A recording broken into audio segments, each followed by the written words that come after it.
Հայաստանում Հայաստանի Հանրապետության նախկին դեսպան, տնտեսագիտության թեկնածու դոցենտ, հասարակական քաղաքական գործիչ Էդգար Ղազարյանի եւ ազգային անվտանգություն կուսակցության նախագահ Գառնիկ Իսագուլյանի հետ։ Բարև ձեզ պարոնայք, շնորհակալ եմ հրավերն ընդունելու համար։ Այսօր ապրիլի 24-ն է, հայոց մեծ Եղեռնի 110-րդ տարելիցը։ Տարբեր երկրներում մեր անմեղ զոհերի հիշատակին, այսպես ոգեկոչման արարողություններ են կատարվում։ Երեկ էլ ջահերով երթ տեղի ունեցավ ոչ միայն Հայաստանում, այլև Սփյուռքում, տարբեր տեղերում։ Հիմա, պարոն Ղազարյան, հարցս ձեզ եմ հղում, մենք ինչ դասեր ենք քաղել ցեղասպանությունից եւ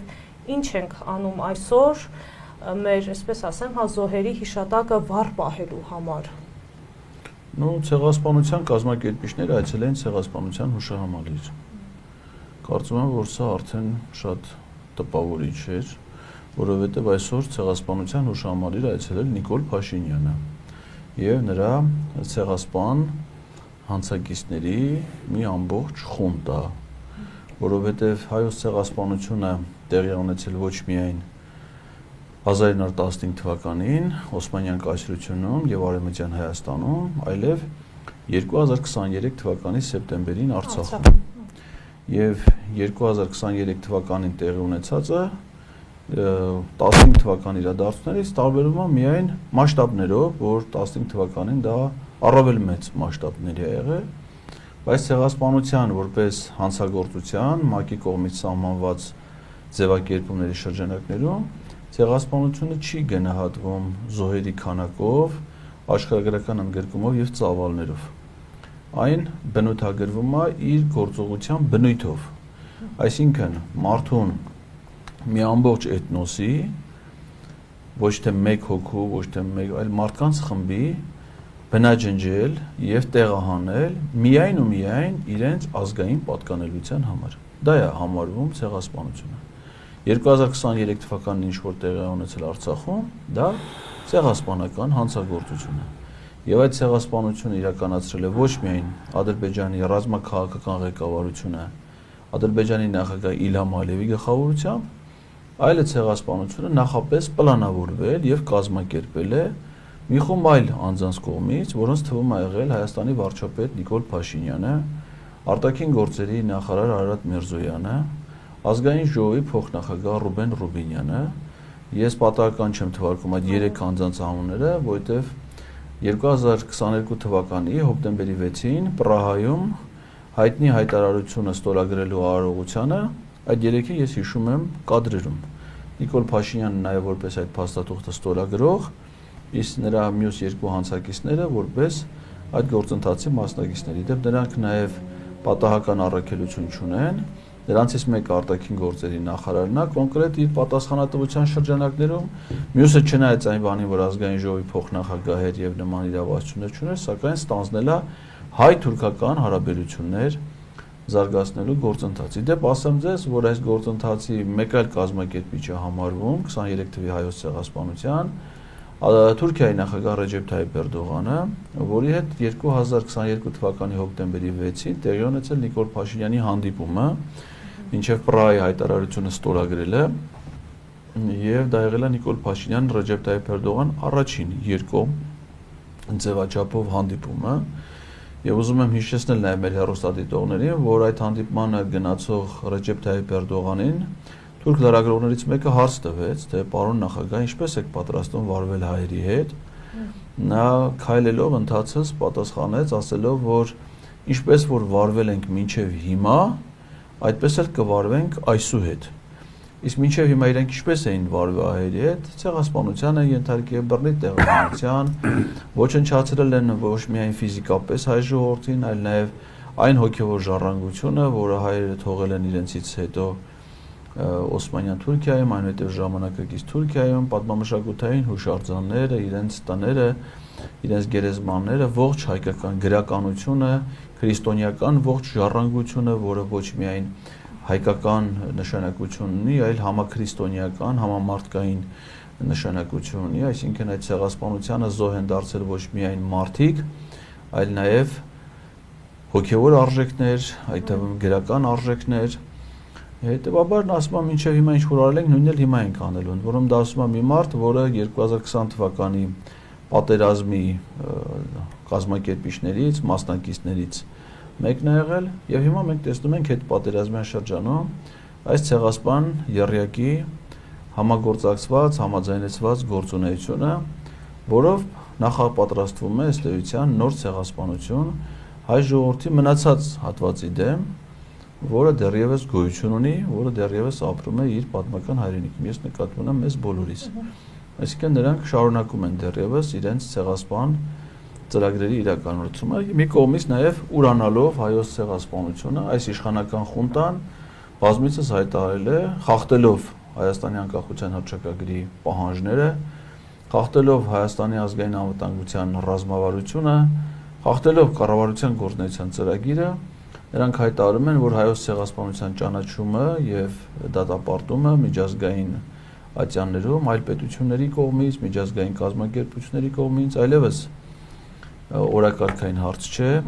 Նիկոլ Փաշինյանը նույնիսկ իր առանձին հարցազրույցներում անգամ հայ ժողովրդին է մեղադրում ցեղասպանության մեջ, ասում որ դա որ չէ հայերին ցեղասպանել, եթե հայերը իրենք շուզեին ցեղասպանվել, դա մեխանիկա է եղել, այդ մեխանիկայի կրողն ենք մենք, ցեղասպանության մեխանիկա, այդպես ցնդաբանությունները երկնել։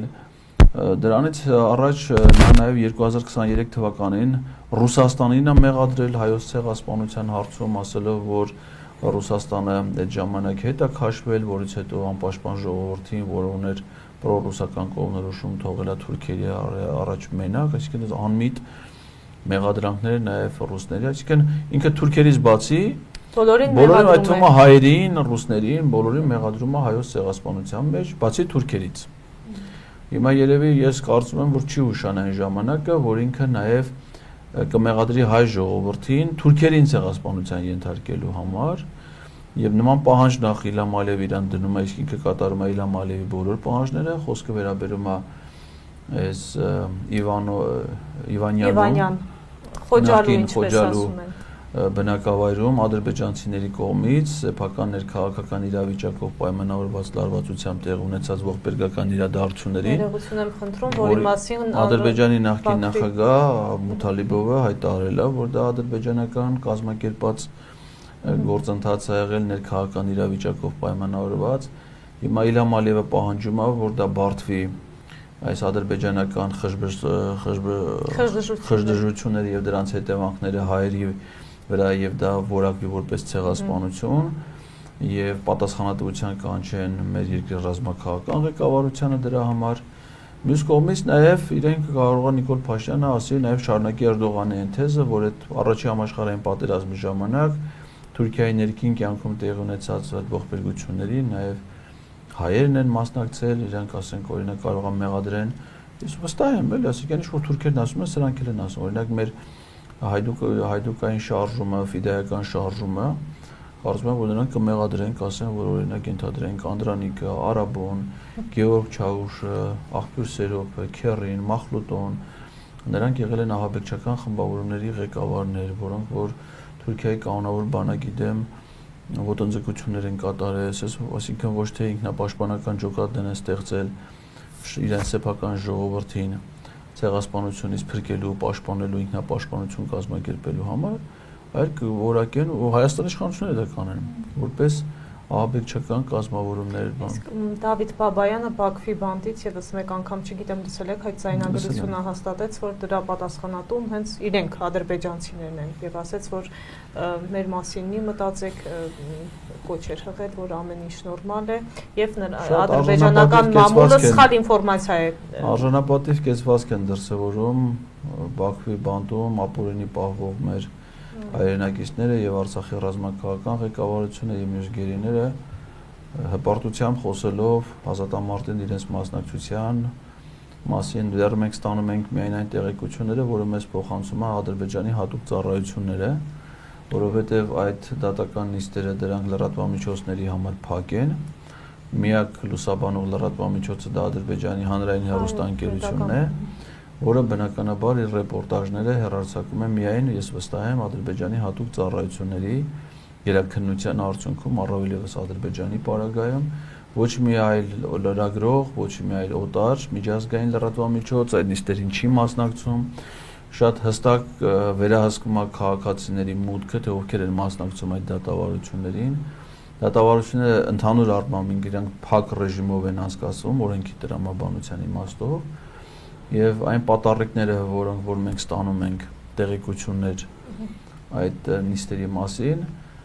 դա էլ բավարար է գնահատելու գերության, ապօրինի գերության եւ զրկանքների ենթարկված մեր ժողովրդի հերոսական զավակների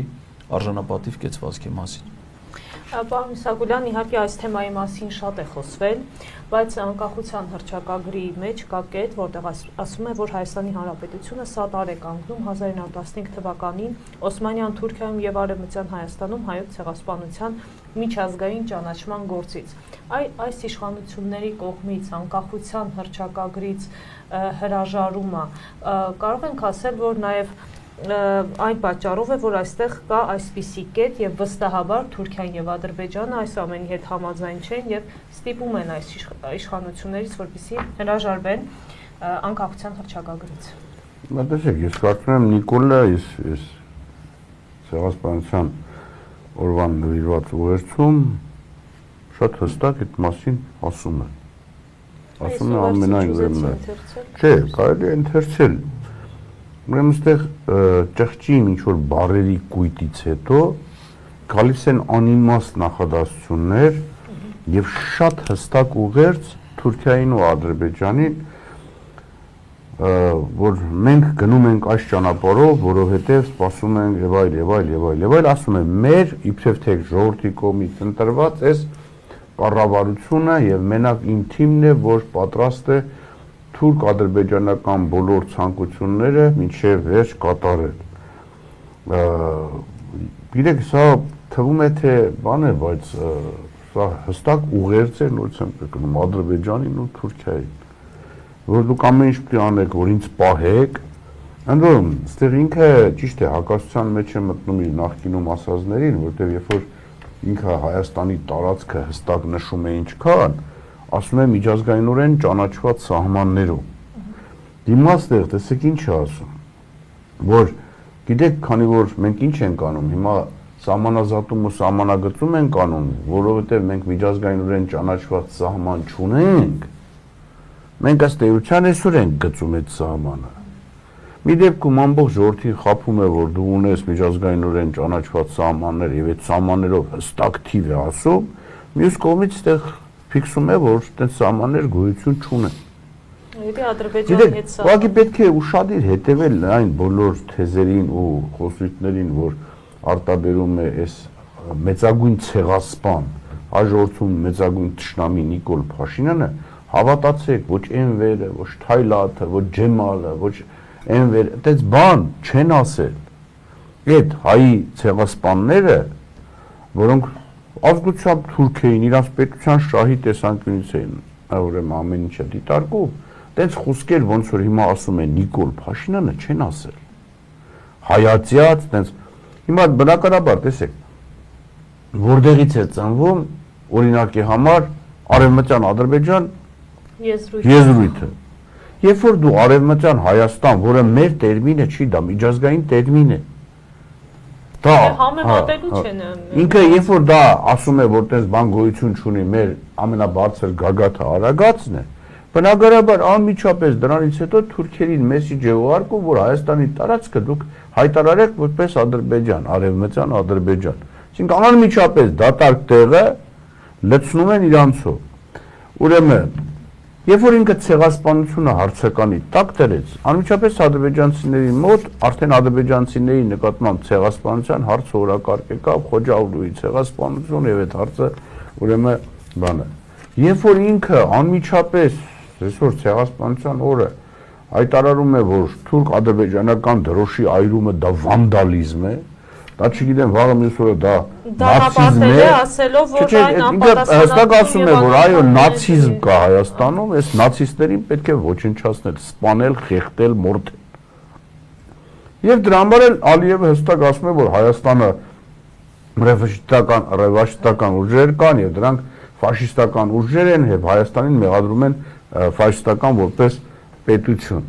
Գիտեք, այդ սաղի դրանց նախաբանը, դրանց ուղերձը, դրանց իրավունքը տալիս է հայ ժողովրդի մեծագույն, բոլոր ժամանակների մեծագույն թշնամի Նիկոլ Փաշինյանը ու նրա ոհմակի ներկայացուցիչները։ Հիմա մենք պիտի կարողանանք, գիտեք, այս ամեն ինչից հետո հասկանալ, որ այո, թուրք-ադրբեջանական փողերով, թուրք-ադրբեջանական հատուկ ծառայությունների օժանդակությամբ Հայաստանում կարողացան իշխանության բերել, ուրեմն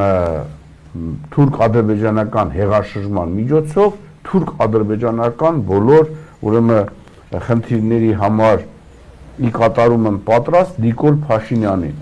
Եթե մեր ժողովուրդը սա չհասկանա, ինքը օր-օրի կորցնելու է։ Այն որ պարոն Ղազարյանն ասում է, որ նաև Հայաստանը, այո, Հայաստանը վտանգի տակ է։ Քանի Նիկոլ Փաշինյանի նման դավաճան չի ախր, նա թշնամի է ժողովրդի։ Թշնամին իշխանության գագաթին է, գլխին է, ոնց ուզում եք հասկացեք։ Երբեք չէր եղել պատմության մեջ, ես 3 նախագահների հետ այցելել եմ Ծիծեռնակաբերդ, հա։ Որևէ նախագահի ժամանակ ժողովրդի առաջը չեն փակել, որպեսզի այդ տարածքը ամբողջությամբ ազատագրեն, ուրեմն մի քանի հազար մարդ աչքից ու ձախից կանգնացնեն, որպեսզի թշնամին այդ տականքը ինքը ուրեմն իր երկու կողքից քայլում էին երկու ուրիշ տականքներ, դրանց հետ գնա այդ կրակի մոտ։ Գիտեք, դες բան չի եղել։ Մենք միշտ որ գնում ենք, գիտենք, որ ժամը 10-ին օրինակ նախագահի հետ այցել ենք, դա կլիներ Լևոն Տեր-Պետրոսյան, դա կլիներ Ռոբերտ Քոչարյան, դա կլիներ Սերժ Սարգսյան։ Մենք 10-ին որ սպասում էինք, ժողովուրդ, գիտեք, միշտ sense, մի քիչ սպասում են, թույլ են տալի գնում են։ Մենք սպասում էինք, այնպես ժամանակ էին գալու նա գինին, որ մի ժամ կանգնենք, որ հերթը մեզ հասնի, որ մենք էլ հետո գնանք, ոնց որ բոլորը։ Ու մեր հետ քայլում էր, սա այնքան էս տականքը վախեցած է իր ժողովրդից, այսպես կոչված, որին համարում է իր ժողովուրդը, որ արդեն մի քանի ժամ առաջ փողոցները փակում են, Ծիծեռնակաբերդը փակում են մարդկանց համար, որպեսզի այս տականքը գնա իբրև թե հարգանքի տուրք մատուցի, սա չի գնում հարգանքի տուրք մատուցելու։ Սա գնում է երջանկությունը իլուր աշխարհին, որտեղ ինքն էլ է կազմակերպել ցեղասպանության շարունակությունը, 15 թվականի ցեղասպանության շարունակության հիմնական, ուրեմն հեղինակը, կազմակերպիչը ինքն է Նիկոլ Փաշինյանը։ Ինքը գնում է ասի, որ տեսեք, ես ցեղասպանս, եկել եմ, քանի որ ես շարունակողն եմ այդ ցեղասպանության եւ դեռ շարունակելու եմ, այստեղ բարձ իր ուղերձը կարդացեք, վերջում ասում է, եթե մեզ պահեք, մեր համար այս ցեղասպանության շարունակությունն է գլխավոր խնդիրը, որ մենք պիտի վերջացնենք, իրագործենք Էնվերի, Թայլաթի ու Ջեմալի ցանկությունը։ Բայց դա համեմում են այնց բառերով, որ մեր ժողովուրդը, ես զարմանում եմ, ոնց չի կարողանում հասկանալ Նիկոլ Փաշինյանի ու նրա ոհմակի այս բանը։ Մյուս կողմից, տեսեք, ես միշտ քննադատում եմ մեր ընդդիմությանը, այսօր էլ այդ քննադատական, հիմա մեր մյուս դիմադիր այսպես իրենց հռչակած ուժերն են սկսում են, թե ում ժամանակ, ինչ է տեղի ունեցել, քանի երկիր ընկերներ, մեր համար էական չի, քանի երկիր կճանաչի ցեղասպանությունը, քանի երկիր չի ճանաչի։ Մեզ համար կարևոր է, որ այդ երբևէ հայը չմոռանա ու հիշի, որ այդ ցեղասպանության համար եւ Թուրքիան եւ Ադրբեջանը պետք է պատասխան տան եւ հատուցեն։ Տեսեք, հոլոկոստը Ահմեդի Նեջադի նամակը, երբ որ Բուշին հիշում ես, երբ որ այնտեղ տեսեք, փաստեր էր վերում, որ այդ ժամանակ 6 միլիոն հրյա չի եղել, որ այդ ժամանակ չգիտեմ եւ այլ, որ այդ մարդիկ իրենց պատմական հայրենիքում չեն եղել, իրանք ընտանեկարակը ուրիշ տարածքում, ուրիշ եւ այլ, դրա արդյունքում առաջացել են օրինակ ինչ-որ զոհեր, ինչ-որ այն քանակի, որը ըստ Ահմեդի Նեջադի 100,000-ի էլ չի հասնում։ Բայց էլ թող որևէ հրյա, որևէ մեկը աշխարհով փորձի ասի, որ 6 միլիոն կամ որևէ մեկ ասի ցուցակ բերեք, տենանք այդ որտեղից այդ 6 միլիոնը։ Հրյանները այդ մարդուն կքարատեն։ Մեր երկրի իշխանությունը զավթած թուրք-ադրբեջանական փողերով իշխանության եկած Նիկոլը եւ նրա ոհմակը ոչ միայն կասկածի տակ են դնում, այլ ցուցակ են ուզում, դեռ մեզ են մեղադրում այդ ամեն ինչի մեջ, որ մենք ենք ուրեմն եւ որևէ մի հայ զարմանալիորեն այդ խնդիրը չի դարձնում իր անձնական խնդիրը եւ որոշի, որ ոնց որ մյուս ցեղասպաններին, Էնվերին, Ջեմալին, Թայլաթին, Գիտեք, երբ որ ինչ-որ մեկը գալիս է քո ազգը ցեղասպանելու եւ դու չես կանխարգելիչ գործողություն անում, այդ նշանակում է դու ինքդ համակերպված ես ու պատրաստ ես այն գառնուկի նման գնալ կառափնարան մեռնելու։ Ես կուզենայի, որ մեր ընդդիմադիր գործիչները այդ ուղղությամբ մտածեն։ Դեռ կանդրադառնանք ընդդիմության գործունեությանը, պարոն Ղազարյան։ Իդեպ կներեք, ես այսօրվա հուշահամալիր այցելության հետ կապված եւս մի կարևոր հանգամանքի վրա եմ ուզում մեր հեռուստադիտողների ուշադրությունը հրավիրեմ, որ 2021 թվականից, երբ որ Հայաստանյաց առաքելական Սուրբ եկեղեցին պահանջեց վարչապետի հրաժարականը հետպատերազմյան շրջանում, այդ պահից արդեն ամենայն հայոց կաթողիկոսը չի հրավիրվում պետական արարողակարգի որևէ միջոցառման։ Սարդարապատի այդ թվում նաև ոչ միայն Սարդարապատը, այլ նաև Եռաբլուր парքի Պանթեոնում տեղ ունեցող պաշտոնական միջոցառումներին, ինչպես նաև հայոց ցեղասպանության հուշահամալիրում տեղ ունեցող ոգեկոչման արարողություններին։ Պարոն Իսագուլյանը հիշեցրեց նախորդ նախագահների այցելությունները հուշահամալիր, դրանք բոլորը առանց բացառության եղել են ամենայն հայոց կաթողիկոսի մասնակցությամբ եւ վեհապար հայրապետը ոչ միայն արարողակարգային մասնակցություն է ցուցաբերել, այլ իր հանդիսապետությամբ մատուցվել է հոգեհանգստյան հատուկ կարգ ի հիշատակ հայոց ցեղասպանության նահատակների։ Առավել եւս 2015 թվականից ի վեր, երբ Հայաստանյաց առաքելական Սուրբ եկեղեցին որոշում կայացրեց եւ սրբադասեց հայոց ցեղասպանության նահատակներին, եկեղեցու դերը արդեն մեր իր կողմից սրբադասված սուրբ նահատակների հիշատակի հավերժացման իմաստով դարձել է բացառիկ եւ ընդ որում այդ սրբադասումը ուներ շատ մեծ խորհուրդ եւ յուրահատկություն, որ մինչ այդ եթե եկեղեցիները ոչ միայն հայաստանյաց եկեղեցին, այլ նաեւ հռոմեակաթոլիկ եկեղեցին, ուղղափառ եկեղեցին որոշումներ են կայացնում սրբադասումների վերաբերյալ, դա անում են անհատ սրբերին, այսինքն մարդկանց կոնկրետ անհատների են սրբադասում, բայց հայոց ցեղասպանության սուրբ նահատակները սրբադասվել են անորոշ թվով, ոչ անձնավորված, այսինքն նա սուրբ են ճանաչվել բոլոր նրանք, ովքեր որ նահատակվել են հանուն իրենց հայրենիքի եւ հանուն իրենց քրիստոնեական հավատքի։ Այդ իմաստով ինչու՞մ է դրա խորհուրդը, որ այդ սրբադասումը վերաբերել է նաև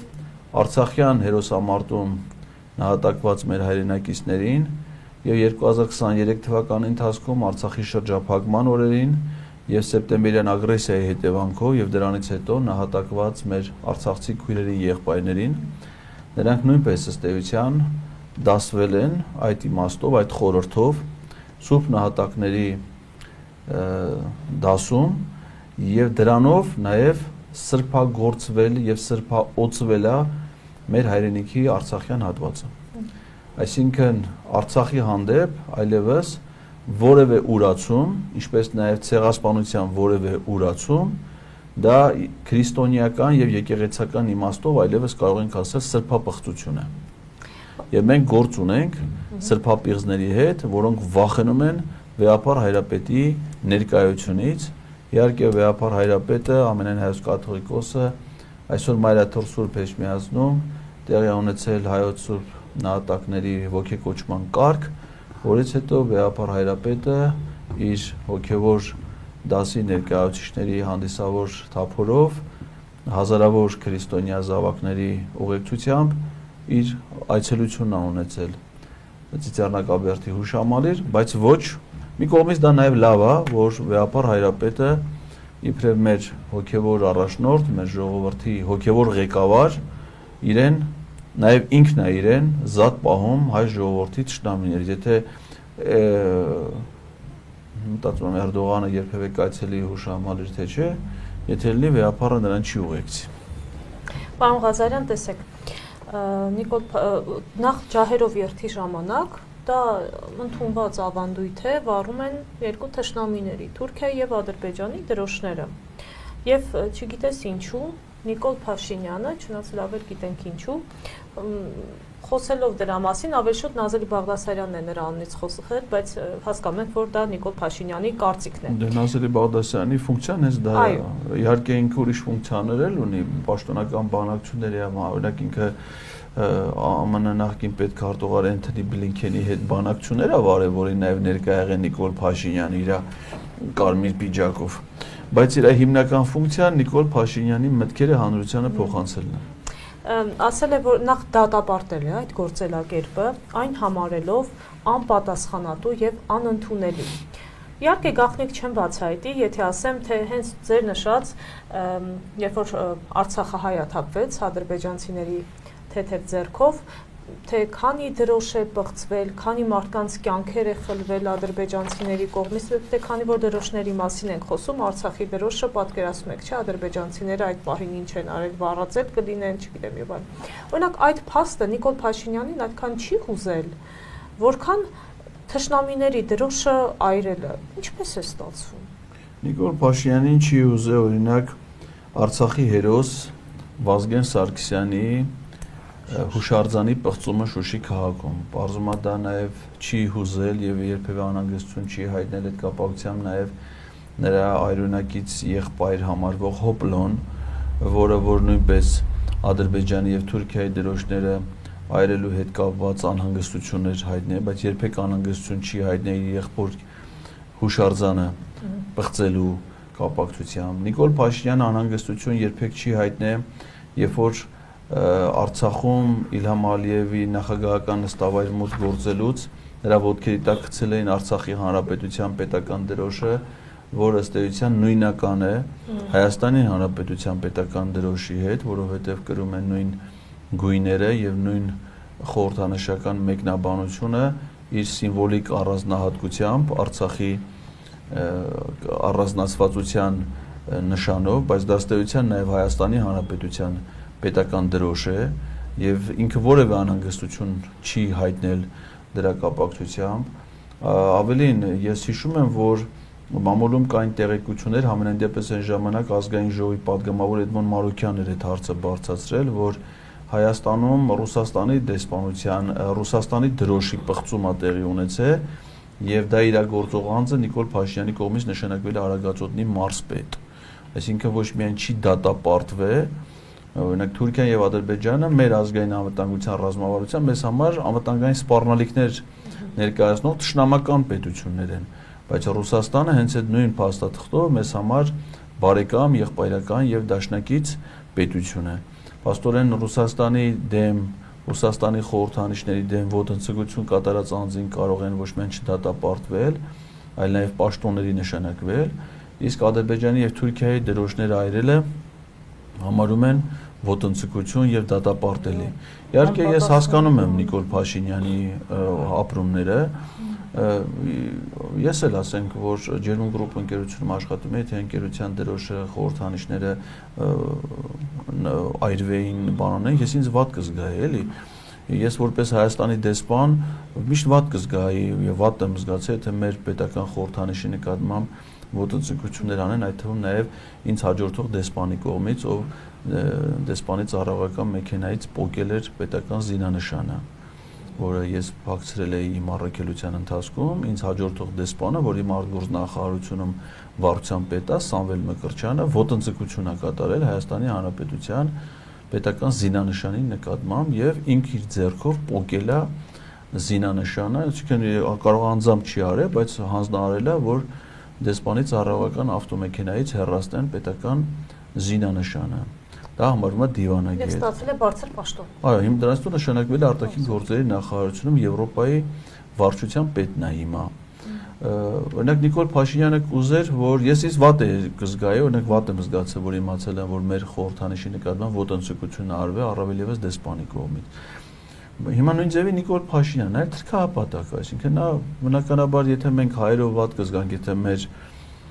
դրոշը այրեն, մեր խորհրդանիշները, օրինակ ասենք ինչքան վատ ենք զգում, չէ՞, որ լսում ենք Նիկոլ Փաշինյանը, որը անարգանքի կամ կրթության, գիտության, մշակույթի, սպորտի նախարարը անհարգալից խոսույթներ է հնչեցրել մեր զինանշանի նկատմամբ, ասել են, որ մեր զինանշանի, այսինքն Նիկոլ Փաշինյանի ելույթները Հայաստանի զինանշանի նկատմամբ, դրանք արատավորող տեղեկություններ են, չէ՞, մեկնաբանությունները, որ դրա համար ուզում են փոխել ամեն ինչ, որ պետք է բանը առույցը հանել, որովհետև փողոցներում մեր առույցներ չկան, ասենք, քանի որ օրինակ հիմա Երևանի փողոցներում, Գյումրի փողոցներում կան մեծ թվով թափառող շներ, դա իր պատկերացումներով զինանշանի վրա պետք է լինեն պատկերված թափառող շներ։ Ու ասում է իր պատկերացումն է, որ ինքը այդ կենթանիներին ընկալում է որպես, ասենք, կենթանի, էլի, ասենք, եթե նա տենում է առյուծ, այսինքն դա ասում է ուղիղ իմաստով դրա այդ կենթանու խորհուրդը օրինակ ինքը չի հասկացել, որ մեր զինանշանը Վահանը, որի վրա պատկերված են պատմական 4 ուրեմն թագավորական ընտանիքների զինանշանները առանձին կենտրոնում Արարատ Լեռը Նոյան տապանով, ինքը դրա խորհուրդը ու դա պահում են արծիվն ու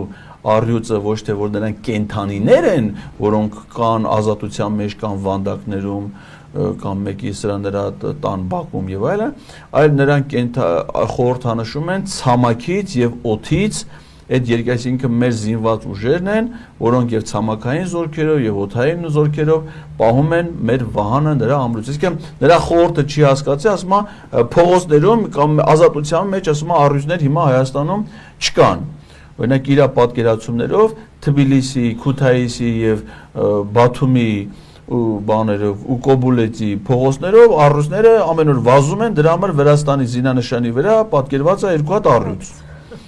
Կամ ասենք թե Միացյալ Թագավորության զինանշանի վրա որ պատկերված է 3 հատ առյուծ, այդ դրանից է որ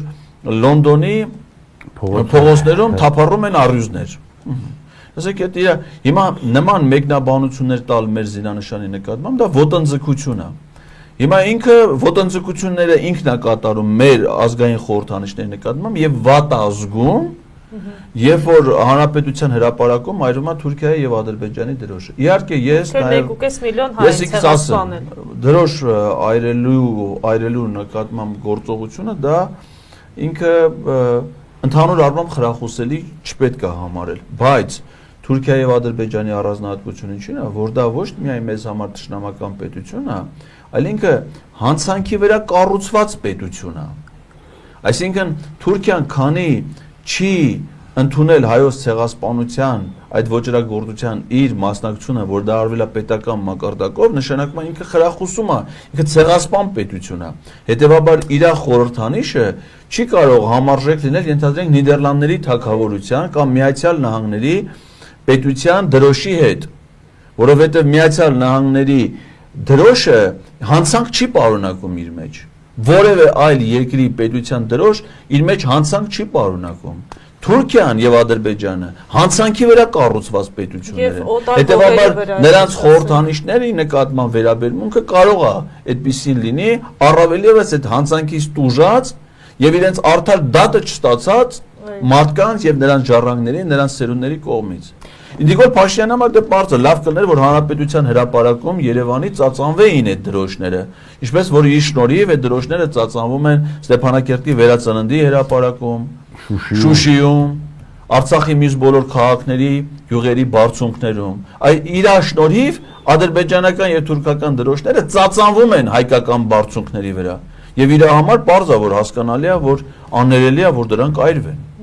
Այս ամեն հետ կապված ավելացում ունեք, պարոն Իսագուլյան։ Ասեմ, որ ես մոտս դա նշել էի նախորդ Ջոնսոն, Գրիգորի Ջոնսոն 1974 թվականին Միացյալ Նահանգների քաղաքացի հրապարակում այրում է Միացյալ Նահանգների դրոշը։ Նրան այսպես կոչված դատապարտում են 1 տարի ազատազրկման եւ $2000 տուգանքի 1979 թվականին Միացյալ Նահանգների գերագույն դատարանը հատուկ որոշումով ոչ միայն արդարացնում է այստեղ այն ստիպում է փոխհատուցում տան, այլ գտնում է, որ դրոշի այրումը դա մարդու բանի զայրույթի բանն է կախված այդ կառավարությանը, որտեղ Ռեյգանի պատճառով է որ այս դրոշը այրել էին եւ դրանից հետո Նակ Իրանի Իսլամական Հանրապետությունում Իսրայելի ու բանի դրոշները, այսօր Փարիզում այրել են նորից Թուրքիայի ու Ադրբեջանի դրոշները։ Տարբեր երկրներում են, որ իրանց երկրի դրոշներն էլ այրելու հանգամանքներ փաստեր արձանագրված են եւ դա չի համարվում Դա համարվում է, որ մարդը իր վրդովմունքն է դրսևորում տվյալ երկրի այդ ժամանակվա կառավարության նկատմամբ։ Հիմա եթե Հայաստանի դրոշն էլ այր է, նշանակում է այդ ոչխարի պատճառով է, որ այդ դրոշը այրվում է։ Արցախի դրոշը ոտատակի է տալիս ինքը դա չի, ադրբեջանցիները։ ախր դուք էլի Լուսինե ջան, մենք միշտ մոռանում ենք մի բան։ Սա այս մարդիկ իշխանության են բերվել թուրք-ադրբեջանական փողերով, թուրք-ադրբեջանական պետական հեղաշրջման շնորհիվ եւ իրանց խնդիրն է ծառայել թուրք-ադրբեջանական տանդեմի շահերին։ Աղր սրանց գործողությունները դուք եք բանանում, այս մարդիկ իրանց հայրենիքին Թուրքիան ու Ադրբեջանին անվերապատ ծառայում են, բաց, անթաքույց, հպարտ։ Մեր ժողովուրդն է, որ պետք է դրան դեմ կանգնի։ Դրա համար էլ Մենք երբ որ Նիկոլին մեղադրում են, ես ապշում եմ արա։ Նիկոլին պետք է ազգային հերո լինի, ադրբեջանցիներն ու թուրքերը պետք է տան իրենց ազգային հերոս։ Էն էլ ամբողջ կրծքավանդակ է հերոս, որտեղ ոչ միայն կարողացավ այդ տված փողերով Հայաստանում իշխանությունը զավթել, այլ իշխանությունը զավթելուց հետո հանձնել Արցախը, հայերին ենթարկել ցեղասպանության, դատարկել Արցախը, հիմա Հայաստանն է դատարկում, հայերին է Հայաստանում ցեղասպանում։ Այդ մարդը պետք է անդադ հերոսի կոչում ստանա, մենք չենք զարմանում։ Այդ մարդը այս երկրի ու հայ ժողովրդի թշնամին է, մեծավ հավատացեք, հայ ժողովուրդ, ոչ Էնվերը, ոչ Ջեմալը, ոչ Թայլաթը ավելի մեծ ոչրագործ չեն եղել հայ ժողովրդի համար, քան Նիկոլը եւ նրա թիմակիցները։ Մենք ինչի վրա ենք զարմանում։ Այ Նիկոլը ոնց եղավ, խի սենց արավ, խի սենց ասեց։ Այսօրվա իր ուղերձում էլ ասում է ձեր ցավը տանեմ, դու շատ լավ եք արեք կոտորել եք, շարունակությունը ես եմ անում ու լավ եմ անում։ Հիմա այդքանից հետո մենք ինչի վրա ենք զարմանում։ Ինչ-որ Բաղդասարյան, ով է Նազելի Բաղդասարյանը ասեց, որ դատապարտում են, բնականաբար պետք է դատապարտե։ Պետք է Նիկոլը դատապարտի, որ իր դրոշը, Ադրբեջանի ու Թուրքիայի դրոշները դա իր սրտի դրոշ, մոռացել եք Էրդողանի գիրքը ոնց էր կրկին սեղմել։ Նա կյանքում հայոց պատմության գիրք խորենացու, ավետարանը մեր, Աստվածաշունչը կրկին սեղմած կա։ Մի հատ գիրք է սեղմել իր կրկին, դա իր երկրի հակառակ կողմը, որտեղ գրում է թե ինչպես պետք է ոչնչացնել Հայաստանը, եւ Էրդողանի գիրքը, որտեղ էլի գրված է թե ինչպես Թուրքիան նորից պիտի դարձնել վեց կայսրություն, որի մեջ պիտի Հայաստանը որպես վիլայեթ էլ չէ, որպես տարածք մտնի։ Համաձայն եք պարոն Իսագուլյանի մտքերի հետ, պարոն Ղազարյան, կիսում եք մենք փոխլրացնում ենք միմյանց այդ իմաստով, որովհետև այո, ամբողջությամբ եմ կիսում պարոն Իսագուլյանի գնահատականները։ Եվ պարոն Ղազարյան, չնայած դուք սրա մասին շատ եք խոսել, պարոն Իսագուլյան, դուք եւս ձեր եթերների ժամանակ մի փոքր շեղվելով թեմայից, օրվա խորհրդից Արթունենք շարժում կա, որը հայտարարություն է տարածել, ձեր թույլտվությամբ ընթերցեմ, հետո մանրամասներ պարոն Ղազարյան կխնդրեմ, որ ներկայացնեք։ Տեղեկացում են մեր հայրենակիցներին, որ ապրիլի 28-ին ժամը 2-ին Հայաստանի Հանրապետության ազգային ժողովի Բաղրամյան փողոցի ընդունարանում Արթունենք շարժման անունից ԱԺ բոլոր падգամավորներին կհանձնվեն Նիկոլ Փաշինյանի խելամիտ ժամկետում 10 օրվա ընթացքում անվստահություն հայտնելու գործընթաց, impeachment, ինչպես հայտնի է, նախաձեռնելու առաջարկով անհատական նամակներ։ Հիմա դուք պարբերաբար եւ պարոն Ղազարյան դուք եւ պարոն Իսագուլյան դուք խոսում եք Նիկոլ Փաշինյանին անվստահություն հայտնելու մասին, բայց մեր ընդդիմությունը կարծես թե սկզբից կողմեր, ինչի եմ այդպես ասում, որովհետեւ երբ սրբազան պայքարներ մեկնարկել, բոլորս հույս ունեինք, որ ընդդիմությունը անվստահություն է հայտնելու, իշխանափոխություն է լինելու, ինչևէ դա տեղի չունեցավ, հիմա կրկին պահանջը նույնն է մնում։ Ինչ եք կարծում, ընդդիմությունը պատրաստ է գնալ այդ քայլին, պարոն Ղազարյան։ Նախ ես ասեմ ձեզ, եթե դա գաղտնիք է որպես գաղտնիք, եթե տեղեկություն է որպես տեղեկություն, որ այդ նամակների հեղինակներից մեկը ես եմ։ Մենք չէինք էլ կասկածում, պարոն Ղազարյան։ Առաջի արտադրություն եղել է իմ համակարգչում։ Ես իհարկե մինչև երկուշաբթի դրանց տեքստերի վրա էլի կաշխատեմ եւ անպայման ներկայ եմ լինելու երկուշաբթի օրը ամսի 28-ին, չէ, ժամը 14:00-ին ազգային ժողովի Բաղրամյան մուտքի մոտ, որտեղ ընդունարանն է, ազգային ժողովի падգամավորին հանձնելու նամակներ։ Նամակները նախատեսված են լինելու բոլոր 107 падգամավորներին, առանց որևէ բացառության։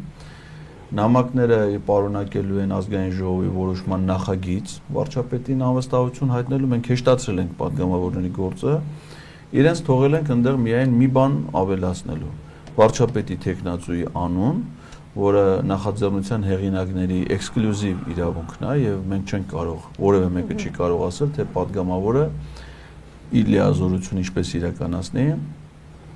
եւ իրանց մնում է լրացնել միայն վարչապետի իրենց նախընտրած տեխնացուի անվանումը եւ դնել իրենց չափազանց կարեւոր ստորագրությունը այդ նախագծի տակ։ Նախագծի հետ մենք կներկայացնենք նաև հիմնավորում, ինչը որ ազգային ժողովի կանոնակարգ սահմանադրական օրենքի պահանջ է, այսինքն ամբողջ փաստաթղթերի փաթեթը բացառությամբ իրանց ստորագրությունը պատրաստ ներկայացվելու է падգամավորներին։ Իհարկե որ ասում եք 10-օրյա ժամկետ է, դա ես կարծում եմ մի քիչ նույնիսկ երկար ժամկետ է, որովհետև ազգային ժողովի падգամավորները դրանք միամիտ մարդիկ չեն, նրանք շատ լավ գիտեն ծանոթ են մեր երկրի սահմանադրությանը, օրենքներին եւ շատ լավ գիտեն, որ իրենք այդ հնարավորությունը ունեին դեռևս 2022 թվականի օգոստոսի 2-ից 22-ից 23, 23-ից 24, 24-ից այս 2.5 տարի ժամանակը արդեն պլյուս 10 օր են բան կա չէ, որ անեկդոտ կա, որ Գավառցին, որ բան ոսկե ձկնիկ ա գտնում, ասում է ինչ է ուզում, ասում է ուզում եմ, որ Սևանալիչը օղի լինի, երկրորդ ինչ է ուզում, ասում է, որ ինչքան անձրև գածունը հալվի հետ լինի օղի, ասում է երրորդ ցանկությունը ասում է մի շիշե պեչատնի արախ։ Ասա այդքան այդ միասին մի շիշն չի խաղում։ Հիմա ասենք դες 2.5 տարվա ժամկետի մեջ մի հատ 10 օր բոնուս։ Հիմա որ մեր падգամավորները եւս մեկ անգամ այս կարևոր հարցի վերաբերյալ կենտրոնացնեն իրենց ուշադրությունը, եթե անհրաժեշտություն ունեն միմյանց այդ քննարկումներ ծավալելու, ես նկատի չունեմ միայն խմբակցությունների ներսում, նաև այլ падգամավորների հետ, այլ խմբակցությունների падգամավորների հետ, անհատական հանդիպումներով, խմբակցություններով, համատեղ քննարկումներով, նիստերով, կարծում ենք, որ 10 օրվա ժամանակը այդ իմաստով բավարար եւ խելամիտ ժամանակ է եւ ակնկալելու ենք դրանից հետո որոշումների։ Պարզավոր իրենք մենք չենք որևէ մեկը չի կարող բռնանալ падգամավորների կամքի վրա, մենք նույնպես չենք կարող եւ նման մտադրություն չունենք, բայց կարող ենք դրանից հետո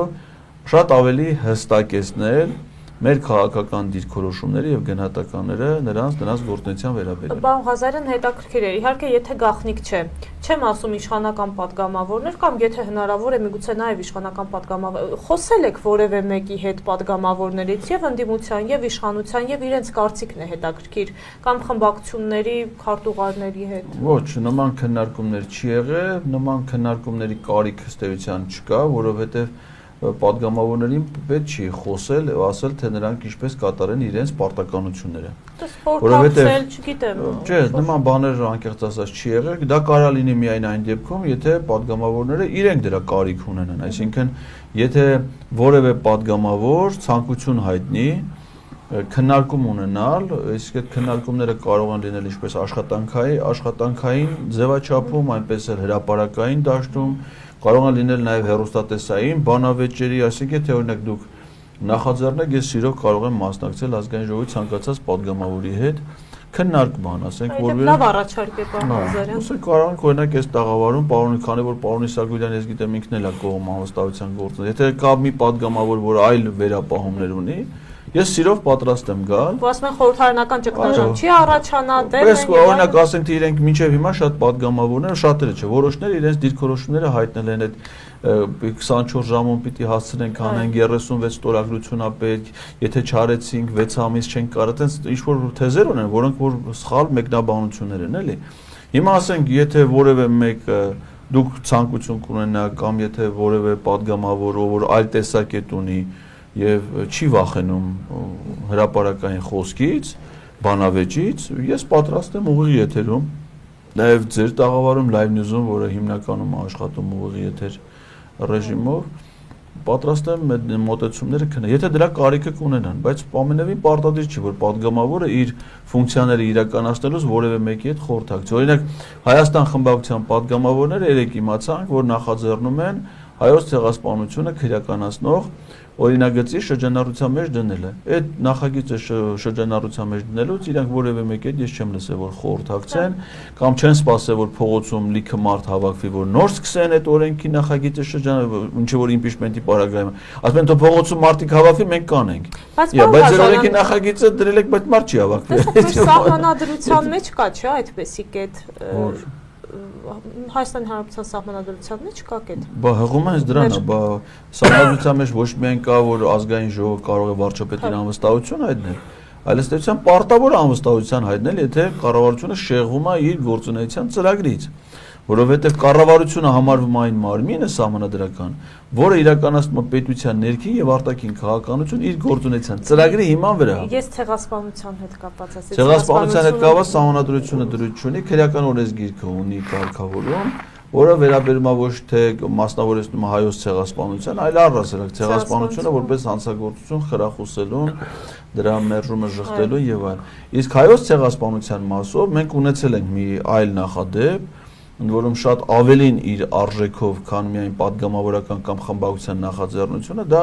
հայաքվե քաղաքացիական օրենսդրական նախաձեռնությունն էր, որը ուներ երկու հոդված քրեական օրենսգրքում քրեականացնելու։ Մեկը վերաբերում էր հայոց ցեղասպանությունը ժխտելուն, մեկը Արցախ-Ադրբեջանի կազմում ճանաչելուն։ Բայց ազգային դեպ դրան կողմ էր քվեարկել մոտավորապես 58000 Հայաստանի քաղաքացի այդ նախագծի օգտին, որ քննարկվի։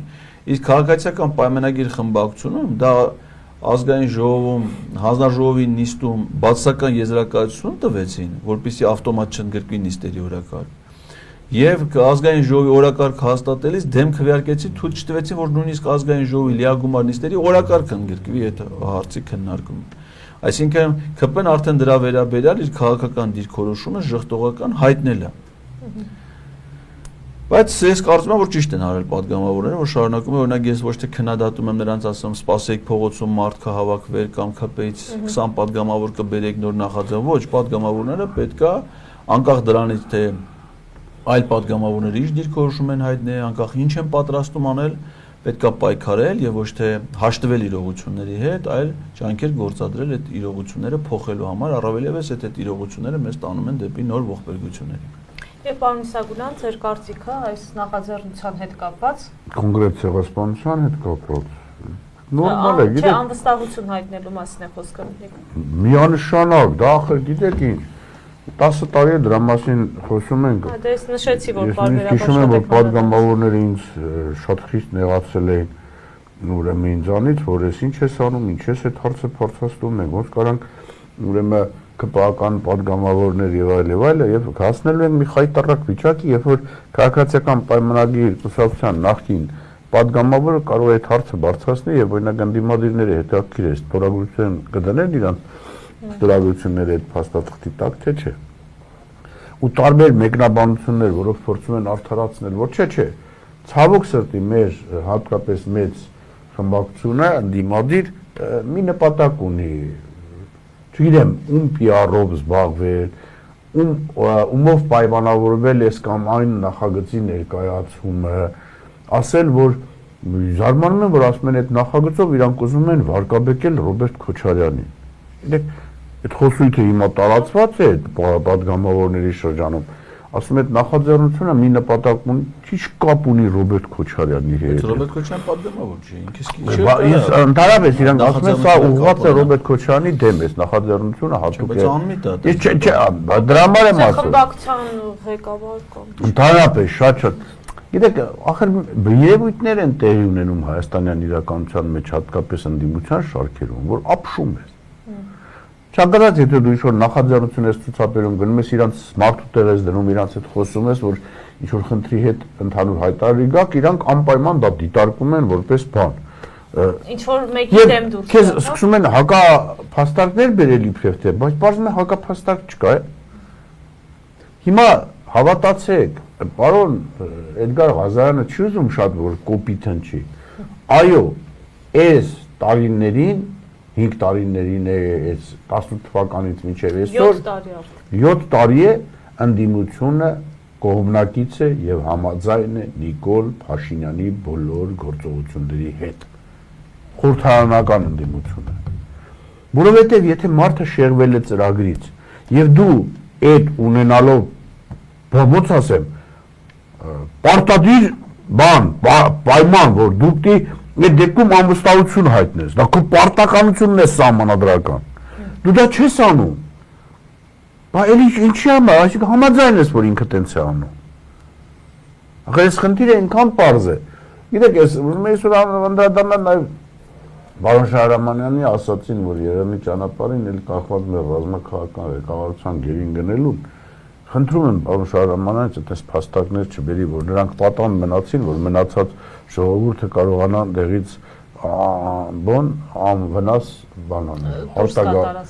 Այսինքն դուք մինչև սեպտեմբերի այդ դեպքերը, որ սկսվում էր, արդեն գիտեիք, որ պետք է դուրս գաք, որ այդ պատանդեին մնու։ Չէ, այդպես չի ասում։ Կոնկրետ երբ որ սկսել է սեպտեմբերի 19-ի ագրեսիան, այսինքն ռազմական հարձակումը, ու դրանից հետո սեպտեմբերի 21-ին տեղի է ունեցել Եվլախում հանդիպում, չէ՞, հիշում եք Ադրբեջանի ներկայացուցիչների եւ Արցախի ներկայացուցիչների, որի մանրամասները հիմա չեն հայտնում անգամ հանդիպման արցախյան պատվիրակները, բայց պարզ է ինչ է եղել, դեպի ասեին ադրբեջանցիներին, ինչ որ Ադրբեջանի նախագահան մինչև այդ հայտնում էր, որ պիտի ենթարկվեք մեր երկրի օրենքների, մեր երկրի սահմանադրությանը, ոչ մի լրացուցիչ արտոնություն չեք ունենալու, եթե ուզում եք մնաք, մնացեք, եթե չեք ուզում մնաք, դուրս եկեք։ Դե պարզ է, որ այդ պայմաններով ոչ մի հայ մարդ չի կարող ադրբեջանական տիրապետության, այս բռնապետական ռեժիմի օրոք ապրի։ Դրանից հետո տեղի ունեցել սեպտեմբերի 23-ի ՄԱԿ-ի անվտանգության խորհրդի նիստը, որի ժամանակ Նիկոլ Փաշինյանն նույն օրը կառավարության նիստում ասաց արցախցիներին ոչ մի վտանգ չի սպառնում, Ջերում Բայրամովն էլ Արարատ Միրզոյանին հակադարձեց Նիկոլ Փաշինյանի մասին հիշատակում, այսինքն մինչև այդ օրերին ըստ քննարկվել է, թե Արցախահայության Ադրբեջանական Արցախի պաշտպանության բանակը ըստ արդեն դիմադրություն չի կարող ցույց տալ, որ մի տարուց ավել շրջափակման մեջ էր բանակը, դրանից առաջ էլ 2 տարուց ավել չի սպառազինվել, զորակոչ չի եղել, միայն զորացրում ա եղել ՊԲ-ից ժամկետային զինծառայողների։ Ըստ Արցախի ժողովուրդը դարձել էր պատանդ եւ ադրբեջանցիները կարող են բոլոր ողջ 150,000 բնակչությանը ըստ ոչնչացնել, բնաջնջել։ Եվ Արցախի ժողովուրդը որոշում է կայացրել ցեղասպանությունից փրկվելու միակ ձևը համարի այդ բռնի տեղահանությունը։ Եվ իմ տպավորությամբ Արցախի ռազմաքաղաքական ղեկավարները մնացել են, որպեսզի որպես պատանդ, որպեսզի ադրբեջանցիները չցեղասպանեն ժողովրդի մնացած հատվածը։ Ես համաձայն չեմ այդ տեսակետի հետ, այդպես բան չի եղել։ Եվ հիմա ինչի են այդպես ներկայացնում, ես դա չեմ հասկանում։ Բա ինչ է եղել։ Ուրեմն տեսեք, բոլորը պիտի շահագրգռված լինեին, որ այդ մարդիկ դուրս գան, որ դրանք հանկարծ գերի չընկնեն։ Իրանք ունեն ախրանան ինչի համար է։ Չէ, մի րոպե, պարոն Իսագուլյան, ասեք իրանք դուրս չգան, ինչ-որ մեկին թուրքերն ասել են, այ այս մարդիկ հիմա այդպես տեսակետներ հնչում են։ Պարոն Իսագուլյան, բերեք հիշենք, խնդրում եմ էլի, էսի շատ կարևոր բան է։ Ապրիլի 23-ից 2023 թվականի Արցախ Հայաստանին կապող միակ ճանապարհի վրա Գորի Ստեփանակերտ Հակարի կամրջի հատվածում արդեն տեղադրված էր ադրբեջանական հսկիչ սահմանային անցակետ եւ Ադրբեջանի սահմանապահ ծառայությունը զենքով իրականացնում էր այնտեղ մարտական հսկողություն, հերթապահություն եւ հետեւաբար արցախցիները այլևս Արցախից դուրս գալու հնարավորություն իրենց կամքով չունեին։ Այսինքն եթե օրինակ Ռաշիդ Խաչատրյանը եթե ցանկանում էր նույնիսկ Կարմիր խաչի ուղեկցությամբ գալ Հայաստան բուժման նպատակով, նրան ձերբակալել են եւ դատել են Բաքվի։ Այսինքն Վագիֆ ներեցի։ Հիմա այսինքն եթե որևէ մեկ Արցախից նույնիսկ արցախցիները ուզենային դուրս գային իրանց կամքով առանց Ադրբեջանի իշխանությունների համաձայնության, նրանք այդ հնարավորությունից զրկված էին, այսինքն ով սահմանը փորձեր հատել, գնդակահարվելու էր։ Այսինքն Արցախցի մեր եղբայրները եւ քույրերը ֆիզիկական բնաջնջման վտանգի տակ էին կանգնած եւ նրանց դուրս գալը Արցախից պետք է լիներ միայն Ադրբեջանի ղեկավարության համաձայնությամբ եւ Ադրբեջանի ղեկավարությունը պահանջներ ա դրել դուք հիշեք Արցախի արտաքին գործերի նախարար Դավիթ Բաբայանը Հակարի կամրջում չի ձերբակալվել նա ինքնական ներկայացել է Շուշիում ադրբեջանական զորամիավորում եւ հանձնվել է դա եղել է Ադրբեջան ոչ թե իր կամքն ա եղել իր մեծ ցանկությունն ա եղել գնալ հանձնվել ադրբեջանական գերության այլ պահանջ ա եղել որ ինքը պիտի հանձնվի հակառակ դեպքում լինելու են գործողություններ Ձեր տեսակետը պարոն Իսահակյան հա ասեք ես չեմ պնդում բայց ես իմ իմացածն եմ ասում նույնիսկ եմ կրկնում այդ բոլոր շատ մարդիկ կան եւ գեներալներ եւ ոչ գեներալներ որոնք այդ Հագարի կամուրջով չէ որ անցել են Հայաստան եւ նման առաջարկներ եղել են շատ շատերի նույնիսկ Դավիթ Բաբայանի հանձնվելը հիմա գիտեք ես չեմ ուզում խորանալ այդ խնդրի շուրջ ես ուզում եմ որ այս Մարդիկ ուղղակի չասեն, այն ինչ որ իրականությանը չի համապատասխանում։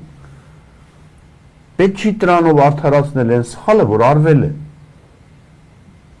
Պարոն Իսագուլյան, Դրա համար այս խնդրի ուղղակի խնդրում եմ ես մեր արցախցի գործընկերներին, չէ, պետք է գերության մեջ չլինեին։ Իհարկե պետք է չլինեին, բայց քանի դրա համար պետք է լինեին պատասխանատու։ Նրանց գերության մեջ հայտնվել է եւ նրանց ադրբեջանական կողմին հանձնելու որոշումը կայացրել է Հայաստանի վարչապետ Նիկոլ Փաշինյանը։ Այո, թող չընթարկվեին Նիկոլ Փաշինյանին։ Գիտես, երբ որ 90-ական թվականների հաղթանակի մեջ ասում են Լևոն Տեր-Պետրոսյանն ասում էր մի գրավեք, մենք չէինք լսում, գրավում էինք։ Իսկ եթե հիմա էլ ասում են, որ այս Դավաճանին լսել ենք, այդ իմ ուղեղի մեջ չտեղավորվում է։ Իրանք Դավաճանին չեն լսել, իրանք արդեն կայացրել Դավաճանը իրանցից լրիվ ձեռ էր քաշել, թողել էր ճշտամական ուրեմն երախում եւ նրանք ստիպված են եղել կայացնել այդ իրավիճակից բխող որոշումներ։ Այո, դրանք եղել են մեզ համար ոչ ցանկալի որոշումներ, իրենց համար անձնապես զրկանքների, ենթակ իրենք կամովին չեն գնացել, ստիպված են եղել գնալ այդ քայլին, նրանց այդ վիճակի եւ Արցախահայության այս վիճակի համար կա մեկ պատասխանատու, նրա անունն է Նիկոլ Փաշինյան։ Պարոն Իսագուլյան, ես գիտեմ, որ դուք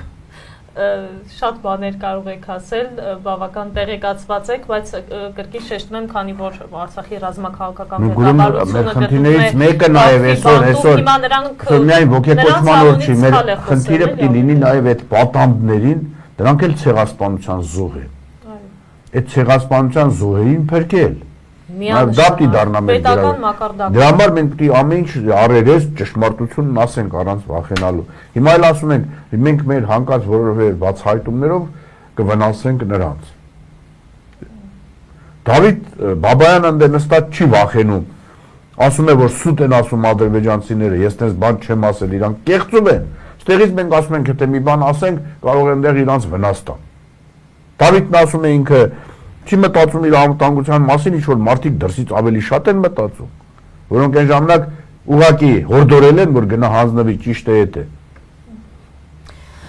Շատ լավ, այսքանով առաջարկում եմ արդեն ավարտենք մեր հաղորդումը, շնորհակալ եմ հետաքրքիր զրույցի վերլուծության համար, զրուցում էինք Լեհաստանում Հայաստանի Հանրապետության նախկին դեսպան, տնտեսագիտության թեկնածու դոցենտ, հասարակական քաղաքական գործիչ Էդգար Ղազարյանի եւ ազգային անվտանգություն կուսակցության նախագահ Գառնիկ Իսագուլյանի հետ։ Այսպիսին էր դիտակետը։